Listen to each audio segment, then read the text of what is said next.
دریم د اسلام د بناو څخه هغه ورکړه د زکات. زکات بیا د اسلام په بناو کې هغه بنا ده چې الله جل جلاله یې هر وخت د لمانځه سره یو ځای ذکر کوي. په ډیرو ځایو کې الله تبارک وتعالى فرمایلی دي واقیموا الصلاة وآتوا الزکات، اقامت المانځه وکي، ورکړه د زکات وکي. نو زکات د اسلام د بناو څخه هغه بنا ده چې هر ځای چې الله په لمانځه سره امر کوي نو فورا ورکړه د زکات، ایتاء الزکات دغه سره بیانوي. او د الله جل جلاله حکم د دغه لمانځه او د زکات ته د هر ځای په قرآن عظیم شان کې سره یو ځای سوي وي. نو د زکات ورکړه دا یو عظیمه فریضه ده د هغو خلکو پر ذمه باندې چې چاته الله جل جلاله مال ورکړي.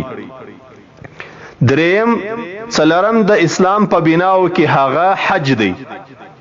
حج د بیت الله شریفی، د بیت الله شریفی تتلل، د بیت الله شریفی قصد کول دته حج وای.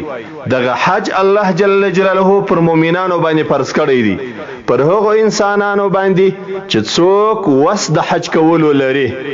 الله رب العزت طاقت د حج کولو ورکړي، وس او توفیق د حج وي.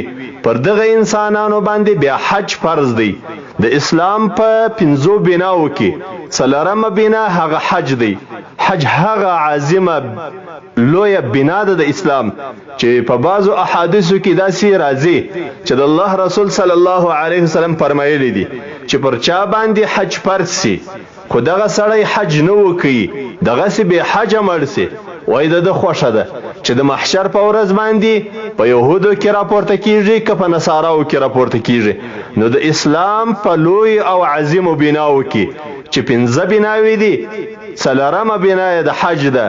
مالدار وسدار انسانان به حج کې حج ته بځي. د اسلام په بناو کې 5مه بنا هغه روژه ده. د رمضان د میاشتې چې موږ او تاسې په خپل اصطلاح کې د روژې میاشت ورته وایو، د دغې میاشتې روژه نیول د په مؤمنانو باندې فرض دی. دا د اسلام د عظیمه او لوی بناو څخه یوه بنا هغه روژه ده، د رمضان د میاشتې روژه نیول. رسول کریم صلی الله علیه وسلم د اسلام چې دغه 5 بناوې یاد کړي دي هغه موږ ته راوښول او موږ دا زده کړل. اوس د مؤمن دپاره څه کول پکار دي؟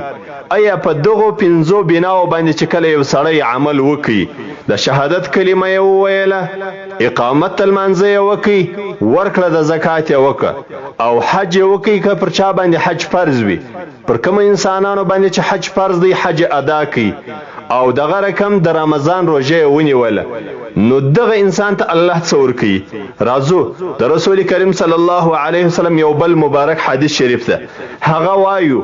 نو هلته به موږ ته دا معلوم سي چې کله موږ او تاسې ورکړه د زکات وکړله، حج مو وکړي، روژه مو ونیوله، لمونځ مو ادا کړي، اقامت المنځه مو وکړي او دغه رقم د شهادت کلمه مو په اخلاص باندې وویله، په زړه مو ورباندې باور او یقین سو، نو بیا څه کیږي؟